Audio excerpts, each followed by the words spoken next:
Live হচ্ছে? Sound সবাই শুনছে কিনা দেখো তো একটু, সাউন্ড সিস্টেম। আজকে প্রোগ্রামটা হচ্ছে 184তম গ্রিন বাংলাদেশের। আমরা অনেক বছর ধরে অনেক চড়াই উতরাই পার করে আমরা গ্রিন বাংলাদেশ করছি। তো আমাদের গ্রিন বাংলাদেশের উদ্দেশ্যটাই ছিল যে গাছপালা সবুজ বিতরণ, আমাদের মাঝে সবুজ গাছপালা বিতরণ করাই আমাদের কাজ ছিল। গাছপালা যখন বিতরণ করছিলাম তখন মনে হচ্ছিল যে আমাদের যদি গাছপালা উৎপাদন করার সময় ছাদ বাগানে কি সমস্যা হয় সেগুলো সলিউশন নিয়ে যদি আমরা নিজেদের মাঝে কথা বলি তাহলে এই সবুজ বিতরণটা সাকসেস হবে। সেই লক্ষ্যেই কিন্তু 90 মিনিট স্কুলিং করা। আমাদের এই স্কুলিংয়ে মূলত ছাদ বাগানীদের জন্য, কখনো কখনো কমার্শিয়াল ফার্মাররাও বেনিফিটেড হয়। ছাদ বাগানে কিভাবে আমরা আমাদের গাছগুলোকে ভালো ফলনশীল করতে পারি সেই লক্ষ্যে আমরা গ্রিন বাংলাদেশ সে এই 90 মিনিট স্কুলিং কাজ করি। 90 মিনিট স্কুলিংয়ের বিভিন্ন সময়ে ইস্যু ভিত্তিক কথা বলে থাকি, যেগুলো যেমন হতে পারে যে কেমন করে মাটির যত্ন নিতে হয়, অথবা কেমন করে সার ব্যবস্থাপনা করতে হয়, কেমন করে রোগবালাই দমন করতে হয়, অথবা কোন বীজে ভালো হয়, আমরা নিজেরা বীজ রাখতে পারবো কিনা, অথবা হঠাৎ করে গাছটা ঢলে পড়লো সেটা কিভাবে আমরা সমাধান করব, সেই লক্ষ্যেই কিন্তু আমরা কথা বলে থাকি।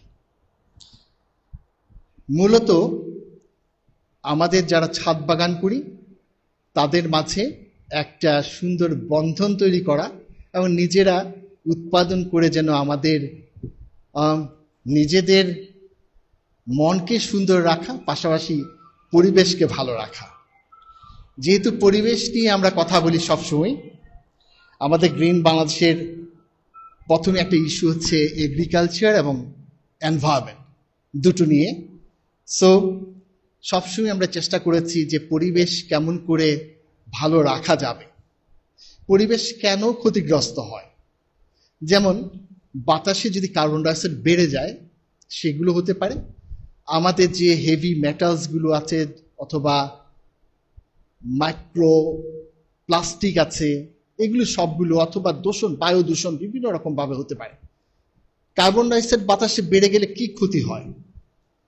বাতাসে বেড়ে গেলে কার্বন ডাইঅক্সাইড সমস্যা একটা, টেম্পারেচার বেড়ে যায়, যেটা কিন্তু আমরা বুঝতে পারছি মার্চ মাসে এসেই এখন অনেকেই কিন্তু আমরা বলছি যে আজকে কিন্তু বেশ গরম পড়েছে। এই কার্বন ডাইঅক্সাইড কমানোর জন্য একটাই পথ আছে, একটা মাত্র সলিউশন যারা কার্বন ডাইঅক্সাইড ট্র্যাপ করে, সেটা হচ্ছে গাছ। গাছ কার্বন ডাইঅক্সাইড খায়, খেয়ে আমাদের পরিবেশকে ভালো রাখে। তাহলে এগ্রিকালচার তো খুব ভালো কাজ হওয়ার কথা ছিল, বাট আমরা কিন্তু যারা বড় বড় সায়েন্টিস্ট আছে তারা কিন্তু এগ্রিকালচার নিয়ে বেশ কনসার্ন। এক নম্বর ইস্যু হচ্ছে এগ্রিকালচার প্রোডাকশন করতে গিয়ে আমরা প্রচুর পরিমাণে কার্বন ডাইঅক্সাইড বাতাসে ছাড়ছি। আমরা গাছপালার যত্ন করছি কিন্তু প্রচুর পরিমাণে ইউরিয়া ছাড়ার জন্য নাইট্রাস অক্সাইড এইরকম গ্রিন হাউস গ্যাসগুলো আমরা ছেড়ে। একটা মরিচ গাছ অথবা একটা বেগুন গাছ উৎপাদন করতে কৃষক মিনিমাম 60 টাইমস, আমি কিন্তু কমিয়ে বলেছি, তার চেয়ে বেশি সময় প্রতি সপ্তাহে 4 বার 5 বার করে দেয় স্প্রে করে ইনসেক্টিসাইড। সেই ইনসেক্টিসাইড সহ আমরা কাঁচা মরিচ দিয়ে সালাদ বানিয়ে আমরা খাচ্ছি, অথবা বেগুন দিয়ে আমরা বেগুনি বানিয়ে খাচ্ছি। ভাগ্যিস বেগুনি বানিয়ে খাচ্ছি দেখে হয়তোবা কিছুটা একটু তেলে পুড়িয়ে হয়তোবা কিছু ক্ষতি কম হচ্ছে, বাট আমরা কি কম হচ্ছে সেটা আমরা গত কয়েক বছর আমরা দেখেছি যে বাংলাদেশ থেকে কি পরিমাণে মানুষ পার্শ্ববর্তী দেশগুলোতে ট্রিটমেন্টের জন্য যেত। ঘরে অসুস্থ নাই এমন ঘর খুবই কম পাওয়া যায়। সেই সৌভাগ্যবান ফ্যামিলিতে পরিবেশ, স্বাস্থ্য, এগ্রিকালচার সবকিছু সেফ ফুড প্রোডাকশন করবে। যেমন এই লক্ষ্যে কিন্তু সরকার একটা খুব বেশি প্রচলিত একটা টার্ম আছে, good agriculture practice. Good agriculture practice হচ্ছে ভালো মানের বীজ লাগানো, সার ব্যবস্থাপনা সঠিকভাবে করা, সঠিকভাবে সার ব্যবস্থা করা, সঠিকভাবে ইনসেক্টিসাইড প্রয়োগ করা, সঠিকভাবে ফাঙ্গিসাইড প্রয়োগ করা। কিন্তু প্রয়োগ করতে বলছে পরিমাণ সার ব্যবহার করছে, আলু উৎপাদন করছে, 275 কেজি ইউরিয়া ব্যবহার করছে। আপনি কি কল্পনা করতে পারছেন 275 কেজি ইউরিয়া ব্যবহার করছে এক হেক্টর? তাহলে এটা গুড হয় কি কেমন করে? সবার জন্য এটা গুড না। সো বি কেয়ারফুল, আমাদের এখানে সচেতন হতে হবে। আমরা যারা ছাদ বাগানে আছি তাদের ভয়েস থেকে আমরা বলবো, আর পাশাপাশি আমরা প্র্যাকটিসগুলো করব। সেই লক্ষ্যেই হোম রেমিডিস বলছি। আমাদের ছাদ বাগানের যেই নিউট্রিয়েন্ট ম্যানেজমেন্ট আছে, কি কি ম্যানেজমেন্ট আছে দেখি একটু।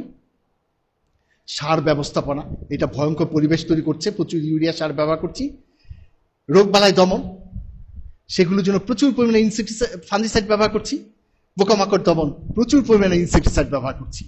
এগুলোর কি করে, এগুলো ব্যবহার না করে অথবা আমরা না পারতে ব্যবহার করলে হয়তোবা কিছুটা এগ্রিকালচার যে প্রোডাকশন করছি সেগুলো আমরা কিছুটা হলেও কন্ট্রোল করতে পারতাম। সে লক্ষ্যে আজকে খুবই হাস্যকর একটা 90 মিনিট স্কুলিং, যেটা আপনারা হয়তোবা শুধু হাসবেন। এই চ্যালেঞ্জগুলো, যেই চ্যালেঞ্জগুলো আছে সার ব্যবস্থাপনা, রোগবালাই দমন, পোকামাকড় দমন, এগুলোর জন্য ঘরোয়া পদ্ধতিতে কি করতে পারি আমি কিন্তু বলছি আপনাদের হাতের পাশে যা আছে তা নিয়ে আমরা যুদ্ধ করে আমরা সেফ ফুড প্রোডাকশন করার জন্য চেষ্টা করব এবং পরিবেশকে ভালো রাখার জন্য চেষ্টা করব। সেই লক্ষ্যে আজকে খুবই ফানি একটা ক্লাস, সেটা আমরা একটু দেখি। আপনারা এই ভিডিওটা যখন আপলোড হবে তখন একটা মাঝে মাঝে দেখে দেখে প্র্যাকটিস করবেন। খুব সহজ ঘরোয়া পদ্ধতি সবগুলো। যেমন হচ্ছে পেঁয়াজের খোসা, আপনারা প্র্যাকটিস করছেন, কিন্তু পেঁয়াজের খোসার ভিতরে এমন কতগুলো জিনিস আছে, প্ল্যান্ট নিউট্রিয়েন্ট, যেগুলো খুব এসেনশিয়াল, সেগুলো কিন্তু পেঁয়াজের খোসার ভিতরে আছে। আমরা খোসাগুলো কি করি? ফেলে দিই। ফেলে না দিয়ে একটু পানিতে ভিজিয়ে রাখি।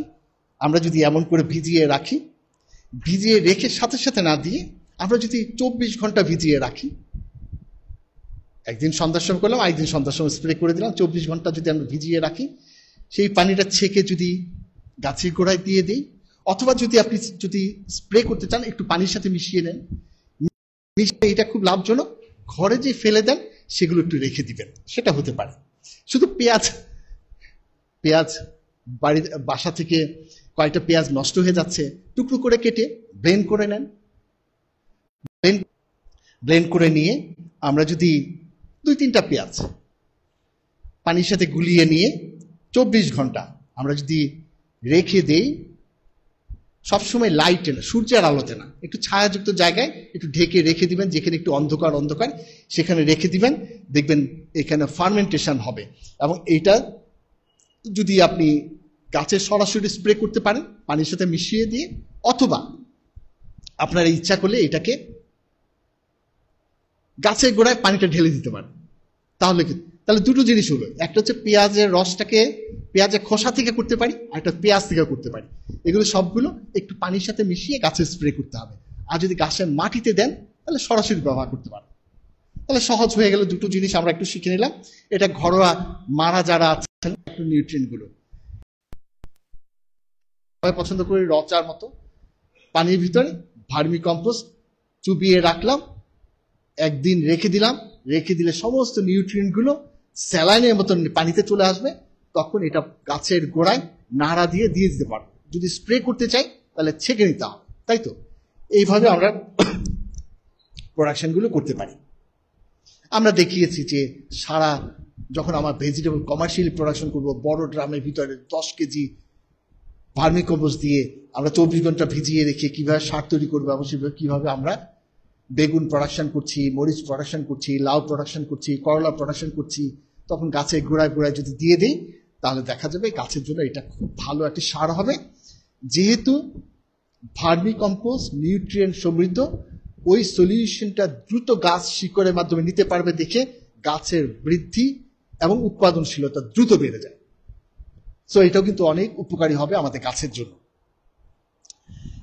সো এটাকে আমরা ভার্মি টি বলি, ভার্মি লিচেটও বলা হয়। এছাড়া এইরকম ইচ্ছে করলে আমি শুধুমাত্র হাড়ের গুঁড়া ভিজিয়ে রেখে, শুধুমাত্র সরিষার খোল ভিজিয়ে রেখে আমরা কিন্তু সার তৈরি করতে পারি, এই ভার্মি কম্পোস্টের মতো, এক ভার্মি টি এর মতো। ঠিক আছে, ভার্মি টি যেভাবে তৈরি করছি শুধুমাত্র ভার্মি কম্পোস্ট দিয়ে ভার্মি টি তৈরি করছি। আমরা খৈল দিয়ে খৈলের একটা পানি তৈরি করে নিলাম, অথবা হাড়ের গুঁড়া ভিজিয়ে রেখে হাড়ের গুঁড়ার একটা লিকুইড তৈরি করে নিলাম, সেগুলো করা যেতে পারে।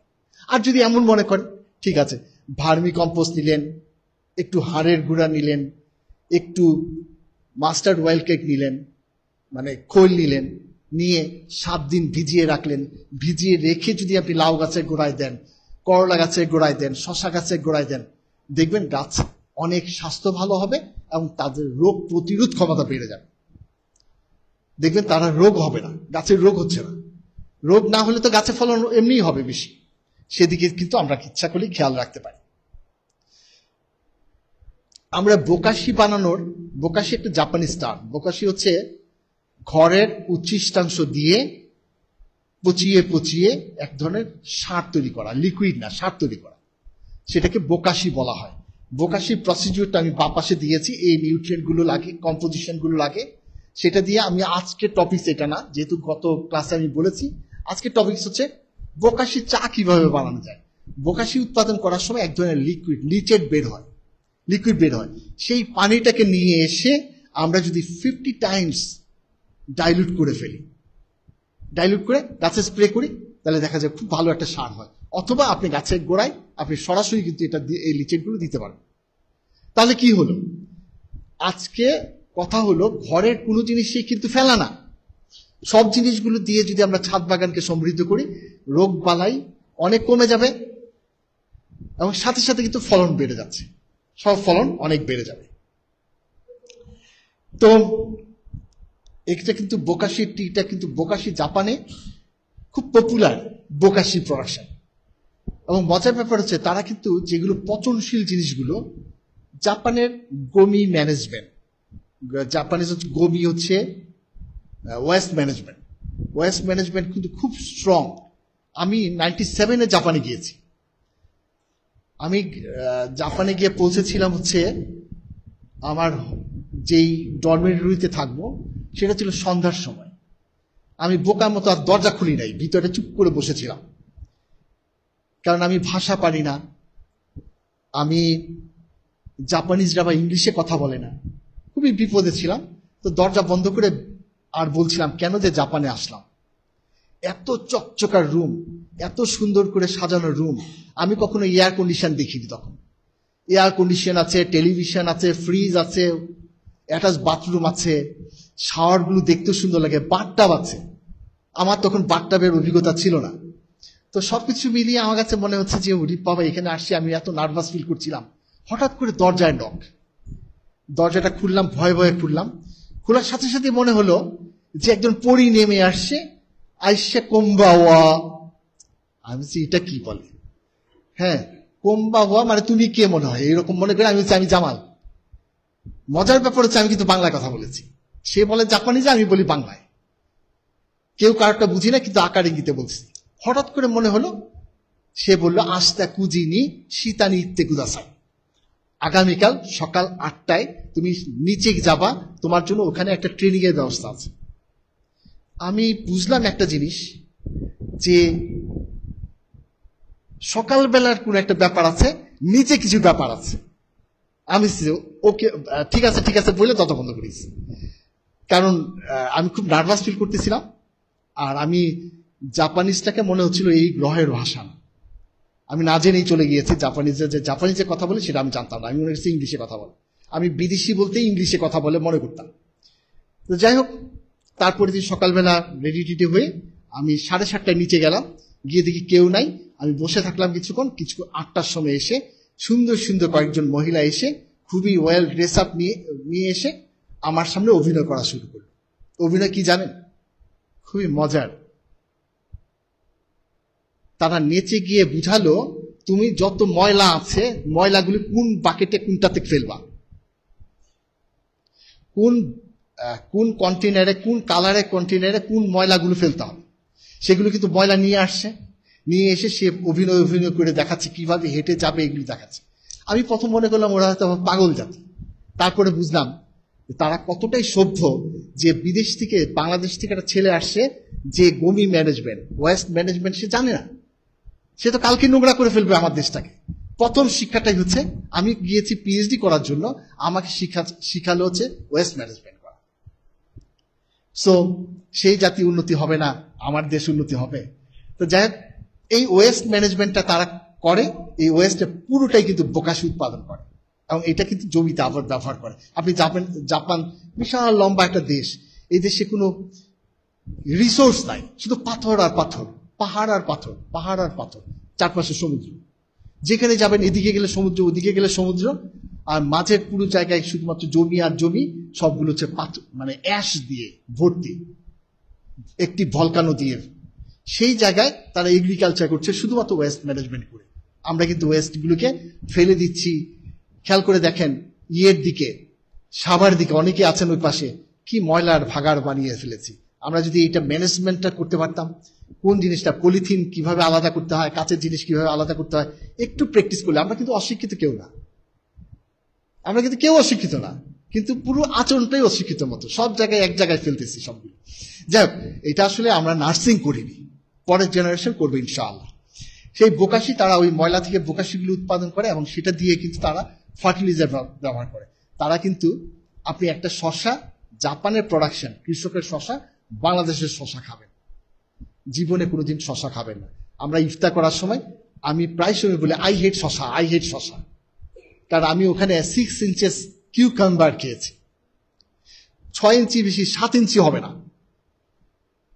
আমি 6 ইঞ্চি বলছি না, 6 ইঞ্চি পরে 7 ইঞ্চি হবে না, এবং সিটগুলো খুব কচি থাকবে, এবং আপনি ভাত খেয়ে খাবেন, শশা খেয়ে তো কুল পাইবেন না, ওখানে বাঁধাকপি খেয়ে কুল পাবেন না। তারা সবগুলো অর্গানিক প্রোডাকশন করে, কই তাদের অর্থনীতি তার নষ্ট হয়নি। আমরা শ্রীলঙ্কাকে দোষ দিই যে অর্গানিক করতে গিয়ে তারা ধরা খেয়েছে, আসলে লুটপাট করেছে, আর দোষ পড়েছে হচ্ছে অর্গানিকের উপরে। লুটপাট করলে তো খেয়াল করে দেখেন আমাদের টাকা যেভাবে নষ্ট হয়েছে, যেগুলোকে আমরা লুকিয়ে লুকিয়ে ঘরে ঘরে যেভাবে 1000 টাকার নোট রেখে দিয়েছি, সেই টাকা যদি বাজারে থাকতো কি পরিমাণে রিভলভিং হতো। আমাদের দেশ অনেক টাকার মালিক। সো যাই হোক, এই বোকাশি নিয়ে গল্প। বোকাশি হচ্ছে জাস্ট পচিয়ে, স্টেপ বাই স্টিয়ার করে পচিয়ে, এটা থেকে লিকুইড যেটা বের হবে সেটাকে যদি বোকাশি টি হিসাবে ব্যবহার করি, সেটা তাহলে কি আমরা ঘরে তৈরি করতে পারবো না? ঘরে তৈরি করার জন্য নেক্সট হচ্ছে কিচেন ওয়াস্ট। কিচেন ওয়াস্ট বলতে আমাদের ঘরের যেগুলো সাধারণত সবজি পচা, মাছের উচ্ছিষ্টাংশ, সেগুলো আমরা কিচেন ওয়াস্ট বলি। কিচেন ওয়াস্টগুলোকে আমরা সংগ্রহ করে নিলাম, আমরা একটা এয়ারটাইট বাকেটের ভিতরে রেখে নিলাম। এটা সাধারণত আমরা যেই জায়গায় সচরাচর মানুষ যায় না, একটু অন্ধকার, সেই সব জায়গায়, ছাদের একটা কোনায়, সেই সব জায়গায় যদি সংগ্রহ করি, এখানে কিচেন ওয়াস্ট বলতে কিন্তু এখানে শুধু বানানা খোসা না, অথবা ডিমের খোসা না, সবকিছু মিলিয়ে পানি দিয়ে যদি রেখে দেন, 2 সপ্তাহ যদি আমরা রেখে দিই, তাহলে এখান থেকে একটা লিচেট তৈরি হয়। সেটা যদি আমি গাছে অন্য পানির সাথে মিশিয়ে যদি ব্যবহার করি, তাহলে অনেক উপকার হবে। মজার ব্যাপার হচ্ছে, যেই লিচেট হলে যেটা ছেঁকে নিয়ে পানিটা ব্যবহার করলাম, বাকি অংশ মাটির সাথে মিশিয়ে দেন, দেখবেন মাটি অনেক উর্বর হয়ে যাবে। সো অনেক লাভ এই প্র্যাকটিসগুলো আমরা যদি করতে থাকি। এবং আমি জানি আমাদের ছাদ বাগানি যারা আছেন তারা অনেকেই কিন্তু এই কাজগুলো করছেন, প্র্যাকটিস করছেন। জাস্ট আমি শুধুমাত্র একটু ব্রাশ আপ করলাম যে আমরা কিন্তু করছি, প্র্যাকটিসগুলো করছি। প্রোবায়োটিক লিকুইড ম্যানিউর হচ্ছে একটা ম্যানিউর। আমি এটা কোরিয়া থেকে শিখেছি, ইন্ডিয়াতে প্রচুর পরিমাণে এটা কাজ হচ্ছে, ফিলিপিনে প্রচুর পরিমাণে কাজ হচ্ছে। প্রোবায়োটিক জিনিসটা হচ্ছে খুবই মজার। এটা অ্যাগ্রো ইকোলজিক্যাল ফার্মিংয়ে ইউরিয়া সার, টিএসপি সার, মিউরেট অফ পটাশ সার, অথবা জিঙ্ক, সালফার, ম্যাগনেসিয়াম এগুলো ব্যবহার না করে কিভাবে সবজি উৎপাদন করা যায় বা অন্য ফসল উৎপাদন করা যায়। খেয়াল করে দেখেন, আমাদের ওই যে গ্রামের বাড়িটা আছে, ওই পাশে টিউবওয়েলের ওই পাশে যে গাছগুলো আছে, আম গাছগুলো, অথবা ওই যে লিচু গাছটা আছে, অথবা ওই জাম গাছটা আছে না, ওই যে বাড়ির পিছনে, আপনাদের বাড়ির পিছনে আছে না গাছগুলো, এই গাছে কবে আপনি ইউরিয়া সার দিয়েছিলেন? ইউরিয়া সার আমরা কখনোই দেইনি। তাহলে ওরা urea, TSP, muriate of potash এই সারগুলো পেল কোথা থেকে? এই সারগুলো কিন্তু আমরা দেইনি। সৃষ্টিকর্তা যখন প্ল্যান করেছেন যে গাছ থাকবে, মানুষ থাকবে, মাটি থাকবে, তখন মাটির ভিতরে গাছের জন্য যা যা দরকার ছিল সবকিছু কিন্তু তারা ওটাতে দিয়ে রেখেছে, মাটিতে দিয়ে রেখেছে। কোন জায়গায়? মাটিতে। মাটির বৈশিষ্ট্য যদি দেখি তাহলে 25% হচ্ছে পানি, 25% হচ্ছে বাতাস, 5% হচ্ছে অর্গানিক ম্যাটার, 45% হচ্ছে মিনারেলস। সৃষ্টিকর্তা দেখেন কতটুকু মানে ফিউচার প্ল্যানার, যে কিয়ামত পর্যন্ত গাছের জন্য যে নিউট্রিয়েন্ট লাগবে এই 45% মিনারেলসের ভিতরে দিয়ে দিয়েছে। আর এইটাকে গাছের জন্য তৈরি করার জন্য 5% অর্গানিক ম্যাটার দিয়েছেন, যার 10 ভাগ হচ্ছে মাইক্রোবস। মাইক্রোবস হচ্ছে বেনিফিশিয়াল, মাইক্রোবস হচ্ছে অণুজীব। অণুজীব কুটকুট কুটকুট করে এই আম গাছটাতে নিউট্রিয়েন্ট লাগবে, ওই মিনারেলস থেকে কুটকুট করে মিনারেল খাবারগুলো তৈরি করে ওকে খাওয়ায়, যে খাও খাও গাছে ফল দাও। সৃষ্টিকর্তা কিন্তু সাইকেলগুলো তৈরি করে রেখেছেন। কিন্তু আমরা যারা ইন্ডাস্ট্রিয়াল ব্যবসা করতে চেয়েছি তারা বলছি যেভাবেই হোক ওই মাইক্রোবসগুলো বন্ধ করে সার ব্যবহার ঢুকিয়ে দিতে হবে। আমরা কিন্তু সার ঢুকিয়ে দিয়েছি। শুধু একটা কথা মনে রাখবেন, সৃষ্টিকর্তা আমার যেমন আজকে ইফতারের সময় যেটা খাবো সেটা যেহেতু ফিক্স করে রেখেছে, আমি যদি এখানে বসে থাকি আমার এখানে খাবারটা আসবে, এই বিশ্বাসটা রাখবেন। সৃষ্টিকর্তা সব প্ল্যান করে রেখেছে। আমার মুখে যেটা যাবে সেটা আজকে যদি মনে করে যে চায়নাতে গিয়ে আমাকে আজকে ইফতার করাবে, আমাকে আজকে বাধ্য করবে এখানে যাওয়া, এই বিশ্বাসটা রাখবেন। যেহেতু এটা আছে, গাছের জন্য সমস্ত নিউট্রিয়েন্ট কিন্তু এই কোটি কোটি বছর আগে সে কিন্তু প্ল্যান করে রাখছে, এই আম গাছের রিজিক। এইটা বিশ্বাস করে আমরা যদি মাটির যত্ন নিতাম, মাটির মাইক্রোবসগুলোকে বাঁচিয়ে রাখতাম, তাহলেই কিন্তু আমাদের সব সলিউশন হয়ে যেত। আর এই লক্ষ্যে কিন্তু কোরিয়ানরা, তারা বিধর্মী, আমাদের ধর্মকে বিশ্বাস করে না, তারা কিন্তু এটা তৈরি করেছে যে মাইক্রোবস থাকলে নিউট্রিয়েন্ট দেওয়া লাগবে না, মাটি থেকে নিউট্রিয়েন্ট হবে। শুধু মাইক্রোবস বানান, শুধু এই কথাগুলো বলছে। সেই মাইক্রোবস বানানোর জন্য তারা সলিউশন বের করেছে কিভাবে মাইক্রোবস মাটিতে বানানো যায়, অণুজীব কিভাবে বানানো যায়। অণুজীবের একটা এক্সাম্পল দেই। কালকে রাতে যে সেহরি খেয়েছেন, সাহারি খেয়েছেন না সবাই? হ্যাঁ, সবাই খেয়েছে। আচ্ছা বলেন তো, সাহারি থেকে আজকে পুরো দিনে নিউট্রিয়েন্ট হবে, এই নিউট্রিয়েন্টটা কে বানায়? আপনাকে নিউট্রিয়েন্ট বানিয়ে দিচ্ছে, এর কে বানাচ্ছে? পেটের ভিতরে কোটি কোটি মাইক্রোবস কিন্তু দিয়ে দিয়েছে, যার ফলশ্রুতিতে আপনি কিন্তু খান হচ্ছে মাংস, নিউট্রিয়েন্ট হচ্ছে protein, amino acid, protein, vitamin, fat, minerals, এগুলো আপনার শরীরকে তৈরি করে দিচ্ছে। কে তৈরি করে দিচ্ছে? আল্লাহ আমার পেটের ভিতরে অণুজীব দিয়ে দিয়েছে। খেয়াল করে দেখেন, একটা এক্সাম্পল দিই। আপনার শরীরটা ভালো লাগছে না, ভালো না লাগার কারণে একটু জ্বর লাগছে, ডাক্তারের কাছে গেলেন, অ্যান্টিবায়োটিক দিয়ে দিল। অ্যান্টিবায়োটিক যেদিনই খাবেন আপনার পেটের মাইক্রোবসগুলো কমে যাবে। তখনই দেখবেন আমার না খাইতে ইচ্ছা হচ্ছে না, মানে রুচি কমে গিয়েছে। শুধুমাত্র পেটের মাইক্রোবস নাই দেখে আপনার রুচি কমে গিয়েছে। আমার পেটে প্রচুর মাইক্রোবস আছে দেখে আমার রুচি কিন্তু একদম কি বলে, চা খাই তাই ভালো লাগে। আর শুকরিয়া করি আল্লাহ কাছে, এত মজাদার খাবার সবগুলো। আমি চা খাই, রাস্তার পাড়ে যে কলা খাই, রাস্তার পাড়ে লাল চা খাই, দুধ চা খাই, রাস্তার পাড়ে সব জিনিস খাই।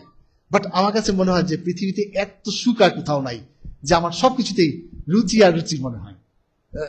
আল্লাহ কাছে শুকরিয়া করছি, আলহামদুলিল্লাহ। তো এইরকম মাইক্রোবস পেটের ভিতরে থাকার কারণে হচ্ছে, মাটির ভিতরে যদি থাকে মাটির স্বাস্থ্যটা ভালো থাকবে।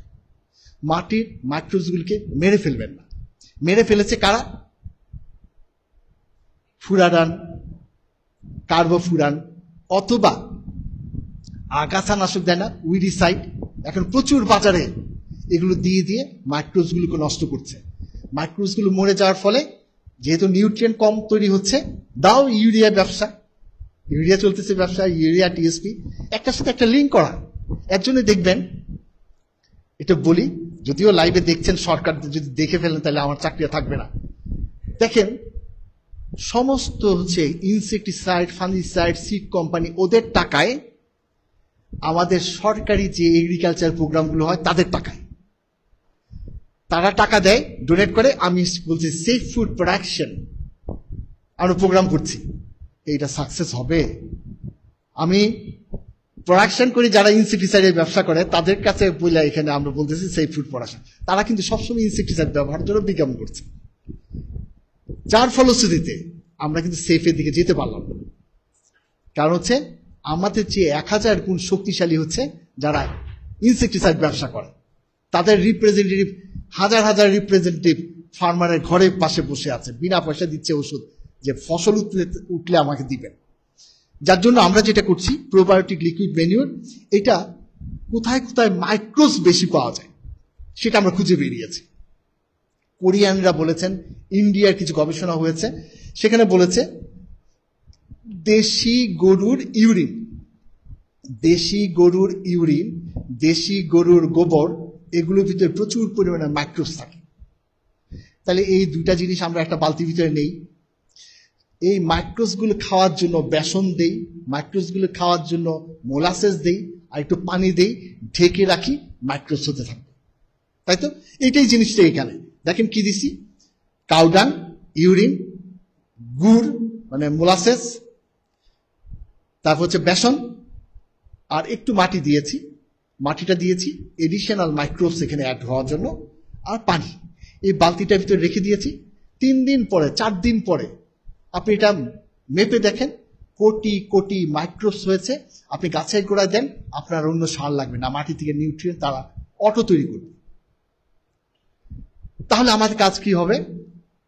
হয়তো বা ছাদ বাগানিদের জন্য সম্ভব হবে না, যাদের একটু গরুর ফার্ম আশেপাশে আছে তারা যদি বালতির ভিতরে কি কি জিনিস, ইউরিন, কাউডাং, একটু মোলাসেস, একটু বেসন, একটু মাটি আর পানি দিয়ে ভিজিয়ে রেখে দেন, দেখবেন এইটা হবে বিশাল। আমার মাঠে হর্টিকালচার ফার্মে যারা যান দেখবেন আমার পুরো কাজটা হচ্ছে অ্যাগ্রো ইকোলজিক্যাল। এখানে কোনো কেমিক্যাল ফার্টিলাইজার ব্যবহার করি না, ইনসেক্টিসাইড ব্যবহার করি না, ফাঙ্গিসাইড ব্যবহার করি না। আমার প্রোডাকশন সারা মাঠের থেকে সবচেয়ে সুন্দর প্রোডাকশন হয়, আমি কিন্তু সারটা দেই না। এবং এই ফসলগুলো খেতে, যেমন আমি আশেপাশে সবাইকে কলমি শাক তুলে দেই, টমেটো তুলে দেই, কারণ আমি যেহেতু রান্না করি না সবাইকে দিতে আমার ভাল লাগে, যেহেতু ওখানে দেই, দেওয়ার ফলশ্রুতিতে কি হয়, তারা বলে আপনার টমেটোগুলো খুব ভালো ছিল, শশাটা খুব মজা ছিল, কলমি শাকটা এত মজা ছিল, বাজার থেকে কিনলে ঘাস ঘাস মনে হয়। অর্গানিক করলে এই ফসলগুলো দেখবেন খুব মজাদার হবে এবং ফলনও কিন্তু অনেক বেশি হবে।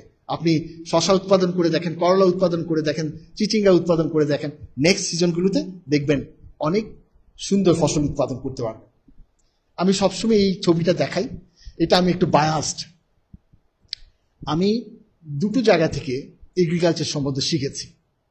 1 নাম্বার হচ্ছে এই বইটা, এটা আমি বসে বসে শুয়ে শুয়ে মোবাইলে পড়ি বিভিন্ন সময় একটু নলেজ করার জন্য। আরেকটা জিনিস হচ্ছে কৃষকের মাঠ। কৃষকের মাঠে আপনি যাবেন, শিখবেন অনেক কিছু। আমরা ছাদ বাগানিরা দেখেন আমরা বাগান করতে করতে শিখে ফেলেছি, সেইভাবে কৃষকের মাঠে যদি যান দেখবেন তারা মজার মজার কথাগুলো বলবে, মনে হবে তারা হয়তো পিএইচডি করা এই বিষয়ে। তাদের কথা থেকে কিন্তু আমি সবকিছু শিখেছি এবং শিখে এখন অ্যাপ্লিকেশন করার জন্য চেষ্টা করছি।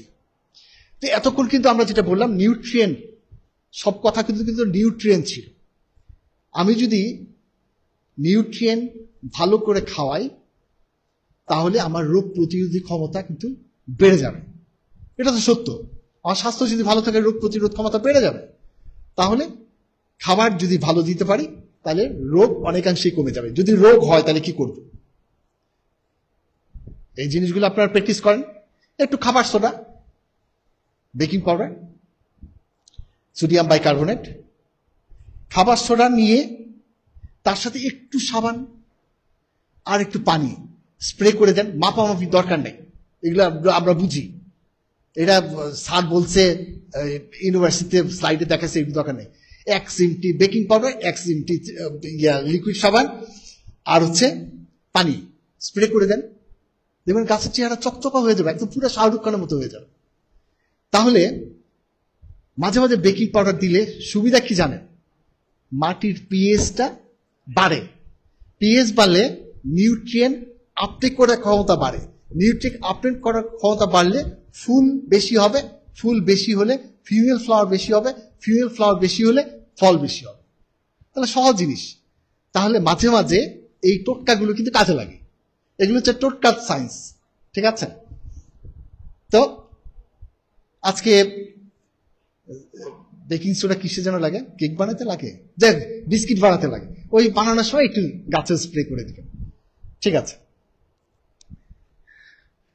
আহারে না, এখন রসুন মরিচের দাম কম আছে, রসুন মরিচের স্প্রে করে দিবেন। এটা আমরা করি কিন্তু মাঝে মাঝে। আজকে ব্লেন্ডারে মাংস রান্না করার জন্য রসুন ব্লেন্ড করেছেন, করার সময় যে ব্লেন্ডারে যেটা লেগে আছে এটার সাথে একটু মরিচের গুঁড়া মিশিয়ে দিয়ে স্প্রে করে দেন, পোকাও আসবে না। দেখুন গাছের চেহারা একদম পুরা শ্রীদেবীর মতো থাকে। শ্রীদেবী নতুন নায়িকার নাম জানি না, যাই হোক। তাহলে মরিচ আর রসুনের ওই ব্লেন্ডারে কিন্তু আপনি কিন্তু রসুন আমি দিতে বলিনি, ব্লেন্ডারে যেটা লেগে আছে সেটা দিয়েই কিন্তু আপনি আপনার গাছের জন্য, ছাদ বাগানের জন্য যথেষ্ট টেকনোলজি ডেভেলপ করে ফেলতে পারেন। তো এই প্র্যাকটিসগুলো করবেন, এই প্র্যাকটিসগুলো যদি করেন তাহলে দেখবেন ব্লেন্ডারটা ধুয়ে বেসিনে ফেলে দিবেন, গাছে গুঁড়া দিয়ে দেন, দেখবেন গাছে চকচকা হয়ে যাবে। সো গাঁদা ফুল এখন সিজন শেষ হলো মাত্র। গাঁদা ফুল যদি থাকে, গাঁদা ফুলের গাছ কিন্তু মাটিতে থাকলে নেমাটোড কন্ট্রোল হয়, দেখবেন শিকড়ে গুটি গুটি হয়, এটা তুলে আমরা শুকিয়ে ফেলে নেমাটোডগুলো মারা যায়। গাঁদা ফুল জাল দিয়ে ফুলের পাপড়িগুলো নিউট্রিয়েন্টগুলো চলে আসে। এগুলো পাইরিথ্রিন, একটা হচ্ছে মশা রিপেলেন্ট করে না, এটা পাইরিথ্রিন। মশা যে আমরা ইনসেকটিসাইড ব্যবহার করি না, অথবা আমরা যে কি কয়েল ব্যবহার করি, এটার ভিতরে পাইরিথ্রিন থাকে, আর এটা থাকে হচ্ছে এই গাঁদা ফুলের পাপড়ির ভিতরে। তাহলে এটা যদি আমরা 12 ঘন্টা ভিজিয়ে রাখি, তাহলে সেখান থেকে বের হয়ে আসবে। সেটা আমি যদি স্প্রে করি তাহলে কিন্তু অনেক উপকার পাওয়া যায়। সো গাঁদা ফুলের পাপড়িও ফেলে দেওয়া যাবে। গাঁদা ফুলের পাপড়ি থেকে পাপড়িগুলো গুঁড়া করে কিন্তু মুরগিকে খাওয়ানো হয়। মুরগি খাওয়ালে কি লাভ হয়? কুসুমটা কিন্তু গোল্ডেন কালার হয়, এর জন্য ওই কুসুমটাকে বেশি দামে ওই মুরগির ডিমগুলো বিক্রি হয়। তাহলে এখন দেখেন কত রকম ভাবে আমরা কিন্তু এই কাজগুলো করতে পারি। আচ্ছা, রোগ বালাই কন্ট্রোল করার জন্য আমরা কিছুক্ষণ আগে যেটা বললাম, গাঁদা ফুল, রসুন মরিচ অথবা সোডা। বৌদ্ধ মিক্সচার সবাই জানেন না? বৌদ্ধ মিক্সচার সবাই জানেন। বৌদ্ধ মিক্সচার হচ্ছে কি দিয়ে তৈরি করা হয় আমি বলছি না, এটা আপনারা সবাই জানেন, এটা অনেকবার আমরা বলেছি। সো এটা সবাই জানেন বলে আমি জাস্ট ছবিগুলো দেখিয়ে চলে যাচ্ছি। এটা এইভাবে আমরা বৌদ্ধ মিক্সচার তৈরি করতে পারি। বৌদ্ধ মিক্সচার 3-4 ঘন্টা মাঝে তৈরি করার সাথে সাথে আমরা এটা গাছে স্প্রে করে দিব। লাভ দুটো, একটা হচ্ছে রোগ বালাই হবে না, 2 নাম্বার হচ্ছে গাছে যেহেতু চুন দেওয়া হয়, গাছে চুন দেওয়া দেখেছেন কখনো? মনে আছে স্কুলে ওই যে স্কুল গ্রাউন্ডে বার্ষিক ক্রীড়া প্রতিযোগিতা হওয়ার আগের দিন সব গাছে গোড়ার ভিতরে চুন দিয়ে রং করা হতো। এটা কিন্তু উপকার আছে, ওইটা মাটিতে গিয়ে অথবা গাছের রোগ বালাই সবগুলো কন্ট্রোল করতো। একই রকম ভাবে আমরা কিন্তু এটাও, এই প্র্যাকটিস যদি আমরা করি তাহলে গাছে রোগ বালাই হবে না। আর এটা হচ্ছে ক্লিবিও হচ্ছে একটা লিকুইড সলিউশন, এটা জাপানের একটা প্রোডাক্ট। এটা যদি গাছে স্প্রে করেন তাহলে মাইক্রোবস, অনেক ধরনের মাইক্রোবস, ল্যাক্টোবেসিলি, বেসিলাস ন্যাপ্তো, ইস্ট ফাঙ্গাস, এই 3টা অ্যাড হবে, যা গাছকে রোগ বালাই, ব্যাকটেরিয়া এবং স্টিমুলাইজার হিসেবে কাজ করে। এছাড়া সাবান পানি, নিম তেল, সাবান পানি, সবসময় এই কথাগুলো আমি বলি।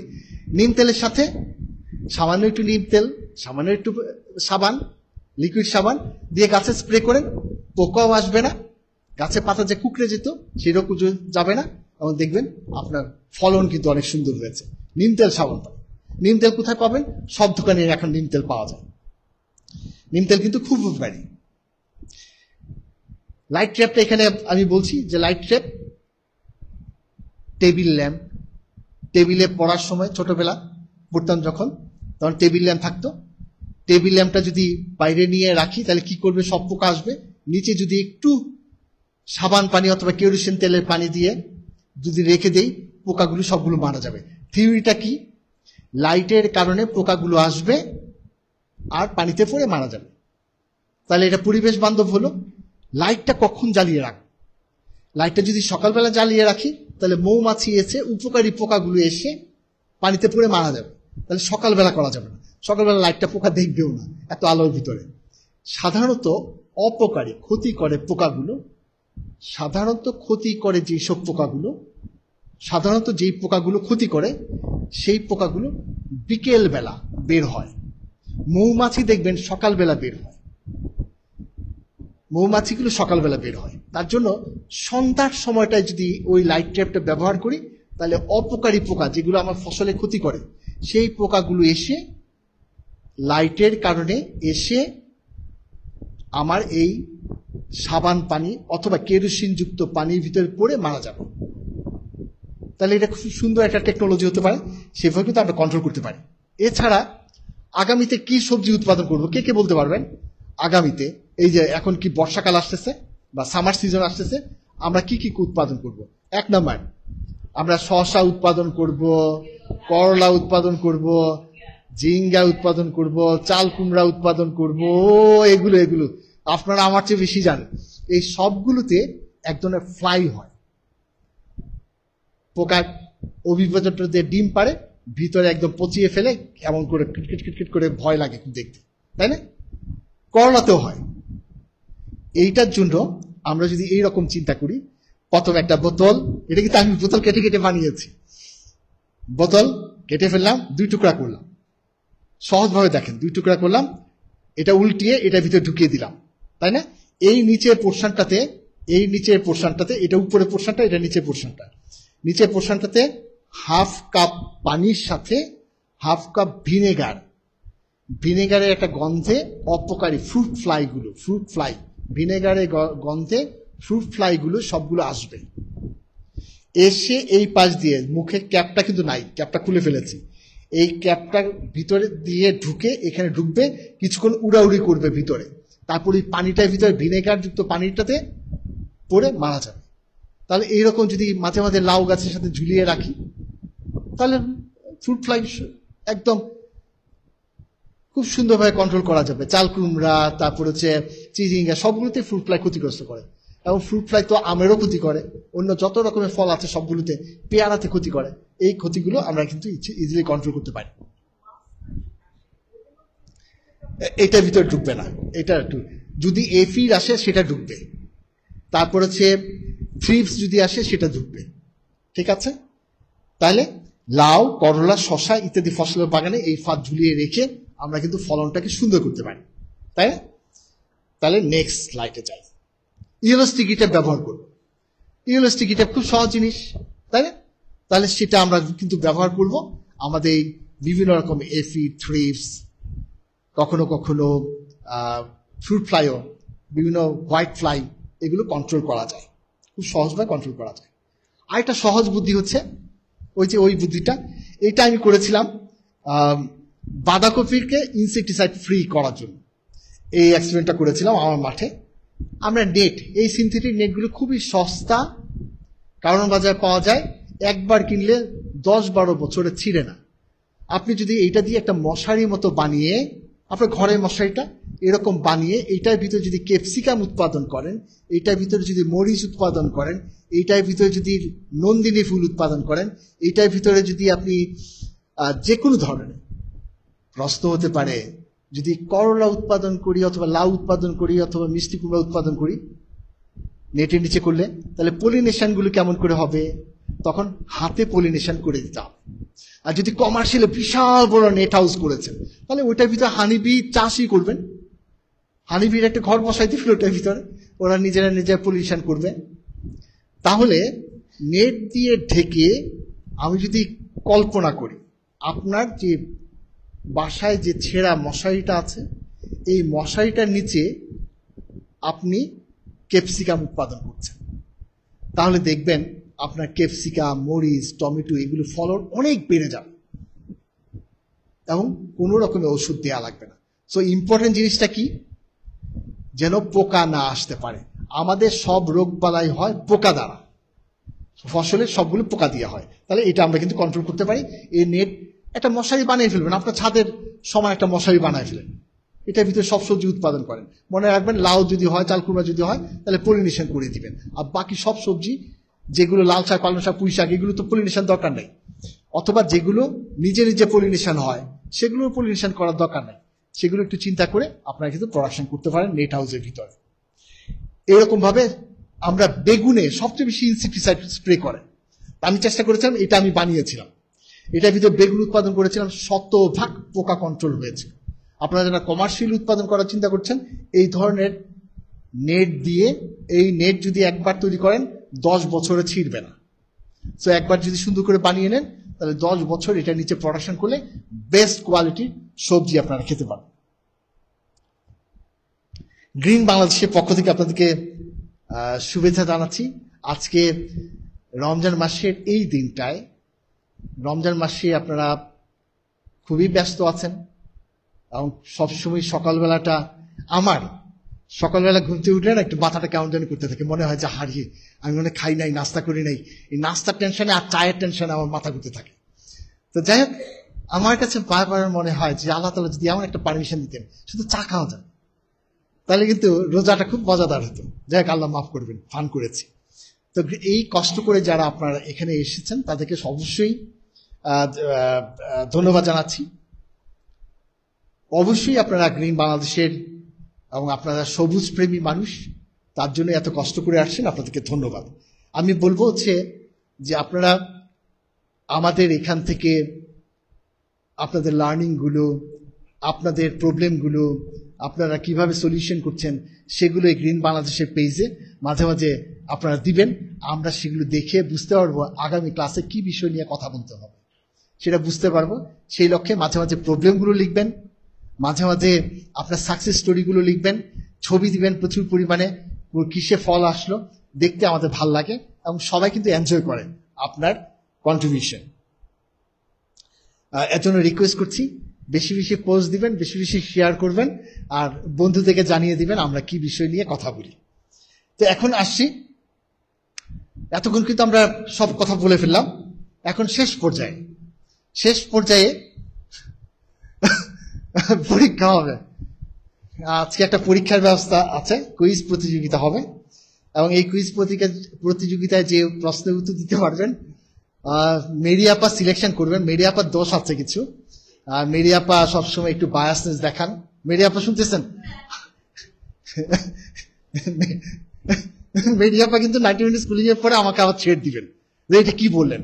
আসলে ফান করে বলছি, মেরিয়াপা খুবই অক্লান্ত পরিশ্রম করেন আমাদের 90 মিনিট স্কুলিং, আমাদের গ্রিন বাংলাদেশের প্রোগ্রামগুলোকে সাকসেস করার জন্য।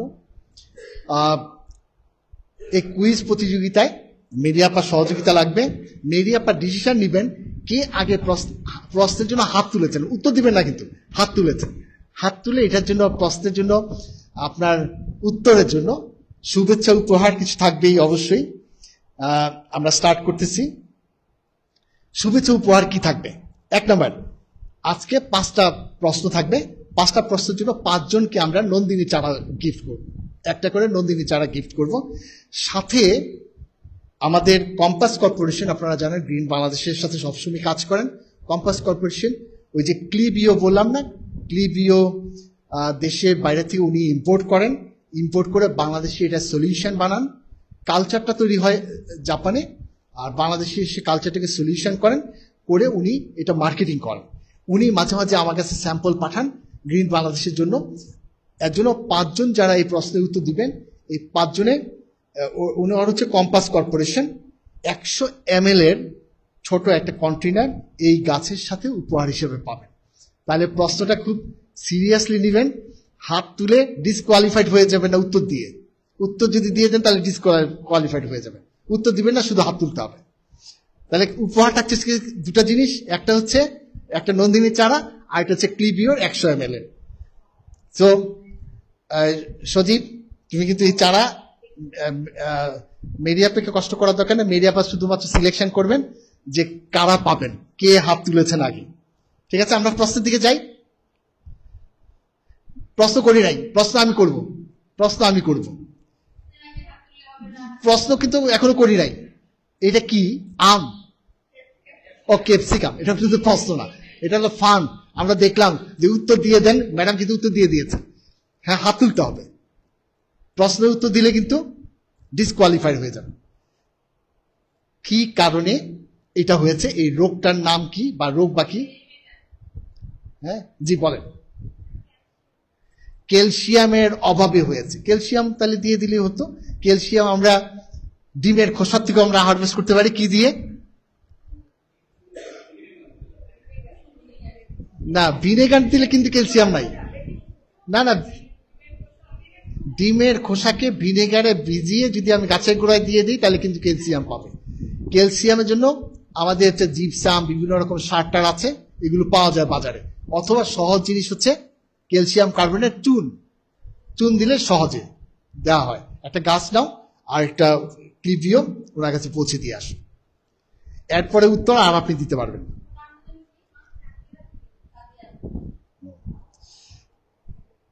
নেক্সট প্রশ্নে যাচ্ছি। হ্যাঁ আপনি কিন্তু এদিকে দেখেন না, এদিকেও কিন্তু আছে, একটু হাত উঁচু করে তুলবেন। প্রশ্ন খুব কঠিন না? প্রশ্ন কি খুব কঠিন? কঠিন, আরো সস্তা দেখবেন, সহজ। এটাকে ব্লোজম এন্ড বলা হয়। ব্লোজম এন্ড এই রোগ না, ফিজিওলজিক্যাল ডিসঅর্ডারটা হয় হচ্ছে ক্যালসিয়ামের অভাবে। কি কি ক্রপস হয়? আপনি স্কোয়াশে হয়, টমেটোর ভিতরে নিচের পোর্শনটা কালো হয়ে যায়, এরকম কিন্তু বেশ কয়েকটা ক্রপসে খুব বেশি। জি জি, এটা হচ্ছে জমি তৈরি করার সাথে সাথে দিতে হবে। দেখা হয়ে গিয়েছে, এখন হয়ে গিয়েছে, তাহলে খুব কম হবে, এইটা রিকভার করবে না। এরপরে যে ফলটা হবে সেটাতে আর করবে না। এরপরে প্রশ্ন যাচ্ছি, হাত তুলতে হবে। এটা কি ফুল? বাহ বাহ, হ্যাঁ আপনি কিন্তু এখানে না, আপনি এদিকে আসতে হবে। কে করেছেন? আপা দাঁড়ান, হ্যাঁ দাঁড়ান। কি ফুল এটা? নীলমণিলতা। এটা আমার খুব পছন্দের একটা ফুল। এই ফুলটা হচ্ছে এইটা, আর একটা বৃতি ফুলের নিচের অংশটা, এটা পড়ে যায় আবার এটা থাকে, বেশ কিছুদিন থাকে। এখন সিজন, এটা ফুল ফুটতেছে, বিভিন্ন জায়গায় ফুল ফুটেছে। সজি দিয়ে আসো, যাও। হ্যাঁ ক্লিভার সহ। গ্যাসটা কোনটা ভালো? এই গ্যাসটা দিয়ে।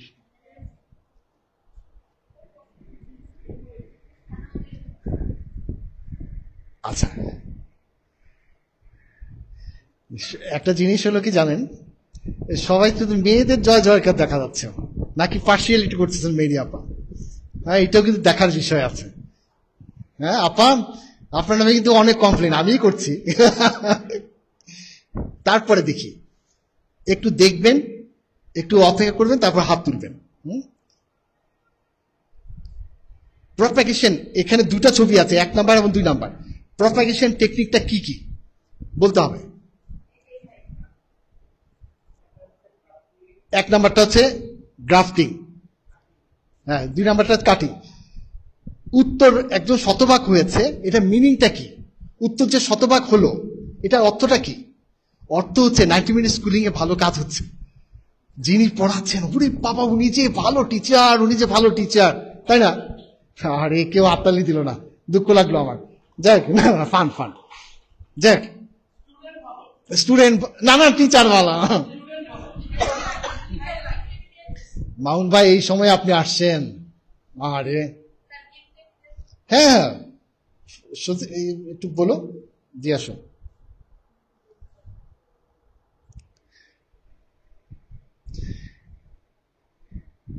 নন্দিনী ফুল, এটা আমেরিকান একটা ফ্লাওয়ার। আমেরিকায় রকি মাউন্টেনের নিচে এটা গার্ভেজ মানে উইড হিসাবে হতো। তারপরে জাপানিজরা এটা নিয়ে গিয়ে এটার কালচার করে সৌভাগ্যক্রমে আমি কিন্তু ঠিক ওই সময় গিয়ে হাজির জাপানে। মজার ব্যাপার হচ্ছে, বাংলাদেশের সম্ভবত প্রথম ফুলের উপর পিএইচডি। আমার প্রফেসর বলেছিলেন, তুমি বাংলাদেশ থেকে আসছো, বাংলাদেশের মানুষ ভাত খাইতে পারে না, তুমি ফুল নিয়ে গবেষণা করতে আসছো। তখন আমার খুব কষ্ট লেগেছিল। উনি বলেছিলেন, বাংলাদেশে কি গাড়ি আছে?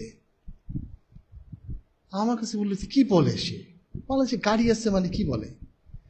বাংলাদেশের মানুষ কি সবাই কাপড় চোপড় পরতে পারে?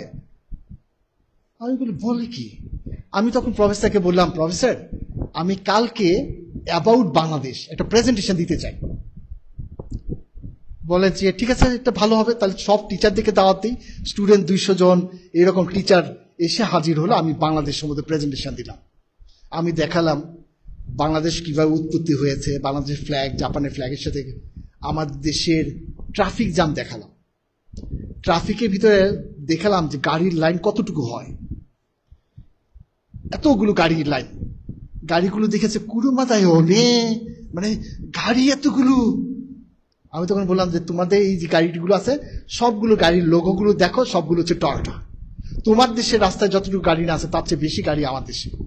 তোমরা গাড়ির বিজনেসটা আমার দেশ থেকে দিয়ে করো, তোমার দেশে গাড়ি আছে। আল্লাহ, মানে সে বুঝলো যে আমরা আসলে ভাত খাই বাইচে আছি। তারপরে দেখালাম তখনকার নোবেল, মৌ, তারপর হচ্ছে ফয়সাল, এরকম কিছু নায়ক মডেল ছিল তখন। এই মডেলদের ছবি আমি দেখালাম। দেখা কয় বাংলাদেশের মেয়েরা এত সুন্দর। সবাই তখন বললো বাংলাদেশের মেয়েরা এত সুন্দর। যাই হোক, আমি ওইটার জন্য দেখিয়েছি, দেখো বাংলাদেশে। যাই হোক, সেই ফুল নিয়ে জাপানে প্রচুর পরিমাণে কাজ হয়েছে। আমি ওইটার উপর পিএইচডি করে বাংলাদেশে এসে ট্রাই করে আমি এখন চারা উৎপাদন করি। এআর মালিক সিড, তারা আমাকে সিড প্রোভাইড করে। তারা এখন ওই সিডগুলো থেকে যে চারাগুলো উৎপাদন করি, তারা চারা কিন্তু কমার্শিয়ালি বিক্রি করে, আর আমি কিছু গ্রিন বাংলাদেশের জন্য তৈরি করি। তাহলে নেক্সট কোশ্চেনে যাচ্ছি। কয়টা হলো? 3টা। আচ্ছা, এই সহজ, এখন সহজ। এটা কি ইনসেক্ট? লেদা পোকা। এটা কোন কিসে বেশি হয়? বেগুনে হয়। আমরা ব্রিঞ্জাল শুট অ্যান্ড ফ্রুট বোরার বলি, ব্রিঞ্জাল শুট অ্যান্ড ফ্রুট বোরার। বেগুন গাছ খুব সুন্দর আছে, হঠাৎ করে দেখা যায় একটা ডাল বাঁকা হয়ে পড়ে গিয়েছে। তখন এই ডালের কোনার ভিতরে দেখা যায় এই ডিম পেড়েছে এবং ওইটা পোকাটা, লেদা পোকাটা হয়েছে, এবং যার ফলশ্রুতিতে নিউট্রিয়েন্ট যাইতে পারে না দেখে পড়ে গেছে। এখানে ডালটা কেটে দিলে আবার কন্ট্রোল করা যায়। কিন্তু অন্য ডালেও কিন্তু এইরকম হতে থাকে, যার জন্য প্রায় 60 টাইম 60 বার ইনসেকটিসাইড স্প্রে করে কৃষকরা। এক পাশ দিয়ে ইনসেকটিসাইড স্প্রে করে, আরেক পাশ দিয়ে ফসল তুলে ঢাকায় পাঠায়। আমি জিজ্ঞাসা করলাম, ভাই এই যে ইনসেকটিসাইড স্প্রে করছেন আবার এখান থেকে তুলে পাঠাচ্ছেন, আমরা তো খাই না। মানে ওনারা খায় না দেখে ইনসেকটিসাইড দেয়। ঢাকার মানুষ খাইলে কোনো অসুবিধা হয় না, কারণ ঢাকার মানুষের হচ্ছে বুলেট প্রুফ হচ্ছে আমাদের ইন্টেস্টাইন। যাই হোক, তাহলে এইটাও হলো, দিয়েছ। লাস্ট প্রশ্ন, খুব সহজ প্রশ্ন, উত্তরটা কিছুক্ষণ আগে বলেছি।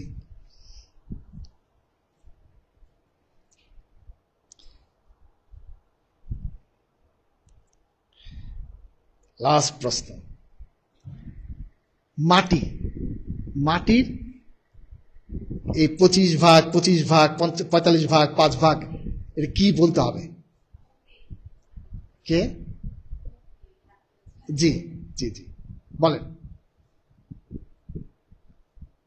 কোনটা কত ভাগ, এটা কি জিনিস আছে?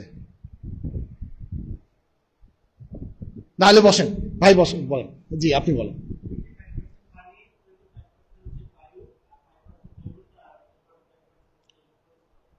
খুবই সুন্দর হয়েছে, খুবই সুন্দর হয়েছে। যাও, এই ছিল আমাদের 5টা প্রশ্নের জন্য 5 জনকে।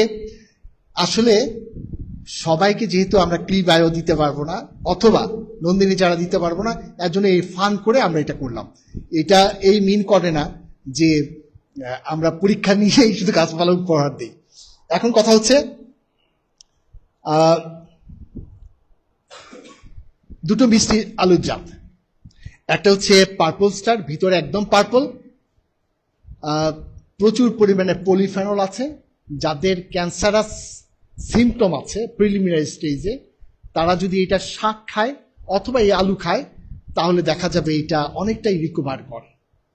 এটা লিটারেচারে লেখা, আমি প্র্যাকটিক্যালি জানি না। আর এটা হচ্ছে, এখন এটা ম্যাচিউর হয়নি, আমি শুধু তুলে দেখিয়েছি যে এটার ভিতরে হয় কিনা। তো আমার ঈদের পরে আমরা হারভেস্ট করব। এটা হচ্ছে, বাইরেরটা হচ্ছে একদম অরেঞ্জ কালার, ভিতরেরটাও অরেঞ্জ কালার, খুবই ডেলিশিয়াস এবং খুব মিষ্টতা খুব বেশি, খুবই মিষ্টি। এই দুটা জাতের আমি বাংলাদেশে রেজিস্ট্রেশন করিয়েছি আমার ইউনিভার্সিটির নামে। সো এইটা দুটার অনেকেই লতা চেয়েছেন, তো লতা চেয়েছেন, লতা আমরা নিচে আপনাদের জন্য রক্ষণ করা আছে, ওখানে চেয়ে নিতে হবে। হ্যাঁ সজীব, একটু খেয়াল রেখো, যারা চেয়েছেন তাদের কাছে দিয়ে দিও। এগুলো লতা আছে, লতা নিয়ে এখন কেটে কেটে, এতটুকু লতা আছে, 3 টুকরা করে লাগিয়ে রাখেন একটু স্যাঁতসেঁতে জায়গায়, শাক খেতে থাকেন। নভেম্বর মাসে আবার টবে লাগিয়ে দিবেন বা ড্রামে লাগিয়ে দিবেন, দেখবেন প্রচুর পরিমাণে হারভেস্ট করতে পারবেন। এখন চারা করবেন আর শাক খাবেন। শাকও কিন্তু খুব মজা, সাইজও বড়, সাইজও। নভেম্বরে লাগাতে হবে, মাটিতে লাগাই দিবেন। ঝুরঝুরা মাটি হলে খুব ভালো হয়, বেলে মাটি খুব ভালো। হ্যাঁ তাহলে হ্যাঁ, একটা জিনিস বললাম, দুটো উপহার আছে। আমি রিকোয়েস্ট করেছিলাম যে কে কোনটা নেবেন। এর মাঝে কলার জন্য অনেকেই চেয়েছেন, তো কলার জন্য কারা কারা চেয়েছেন? এখানে যারা যারা চেয়েছেন কলার জন্য তারা ইনশাল্লাহ পেয়ে যাবেন, তাই না? আপনি ইনশাল্লাহ পেয়ে যাবেন, সবাই পাবেন। আমরা রিকোয়েস্ট করব, কলার জন্য একটা লাইন করব আমরা। আপনাদের মতো গুণী মানুষদেরকে লাইন করাতে দাঁড় করানোটা আমার শোভা পায় না। আমি খুব মানে মাঝে মাঝে বিব্রত অনুভব করি, কিন্তু মাঝে মাঝে আমার কাছে মনে হয় একটু আনন্দ করলে অসুবিধা কোথায়? হ্যাঁ, আমরা গাছপালার জন্যই তো, আমরা গাছপালার জন্য চাকাচ্ছি, আমরা গাছপালার জন্য আমরা হাত পেতে নিচ্ছি। আল্লাহ তাআলা দেখবেন যে আমি তোমার গাছের ইজারা দ্বারা হয়েছি। আল্লাহ তাআলা বলবেন, লাইন ধরে দেখো আমার নেয়ামত সে নিয়ে ঘরে উৎপাদন করে। এটা কিন্তু কন্টিনিউয়াস প্রসেস। এই গাছ থেকে আরো চারা উৎপাদন হবে, আরো দিবেন, আরো মানুষ খাবে, আরো মানুষ খাবে, আরো মানুষ খাবে, সদকায়ে জারিয়া যেটাকে বলা হয়। সো আমরা যেহেতু করছি, ওইটাকে আপনাদেরকে ক্ষমা সুন্দর দৃষ্টিতে দেখবেন যে আমরা ওখানে দাঁড়িয়েছি। দাঁড়াতে আমি বলতে লজ্জা পাচ্ছি আপনাদের রিকোয়েস্ট করার জন্য। আরেকটা জিনিস হচ্ছে, আরেকটা হচ্ছে পেঁপের চারা আছে। আমি মনে করছি যারা এখানে উপস্থিত আছেন, কলার বাইরে যারা পেঁপের জন্য হয়েছে, পেঁপের লাইন করবেন আলাদা। তারপরে যেই চারা যারা আসেনি তাদের জন্য রাখা হবে না। যারা এখানে উপস্থিত আছে, পেঁপের চারা যদি দরকার লাগে আপনারা হয়তো বা পেঁপের চারা আপনারা নিতে পারেন। সো আগে আমরা কলার চারার জন্য একটা লাইন করবেন, পেঁপের চারার জন্য একটা লাইন করবেন, ঠিক আছে? এই আমার লেকচার। সবাইকে ধন্যবাদ, আপনারা কষ্ট করে এখানে আসছেন। বেশি বেশি শেয়ার করবেন, আমাদের জন্য দোয়া করবেন। আরেকটা জিনিস হচ্ছে, বাইরে একটা খাতা রাখা আছে জাকাতের পয়সা, বা আপনার যদি সহযোগিতা করতে ইচ্ছা হয়, বাইরে এখানে একটা খাতা আছে, তাদের কাছে আপনি লিখে টাকাটা দিয়ে যেতে পারেন। আমাদের গ্রিন বাংলাদেশ প্রতি বছর দুস্থদের জন্য একটা বড় ইভেন্ট করে, যেটা নাম দিয়েছি সবার জন্য ঈদ। এই প্রোগ্রামটা হচ্ছে গ্রিন বাংলাদেশের। গ্রিন বাংলাদেশ মানে হচ্ছে আপনাদের, আপনারা যারা এটার ভিতরে সহযোগিতা করবেন, আল্লাহ নেয়ামত দিবেন।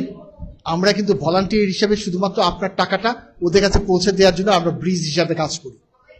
আল্লাহ তাআলা ওই ব্রিজ হিসাবে আমাদেরকে হয়তো কিছুটা নেয়ামত দিবেন, আর সবকিছু প্রাপ্তি আপনাদের। সবাইকে ধন্যবাদ, আসসালামু আলাইকুম, ভালো থাকবেন। নিচে দুটা জি জি।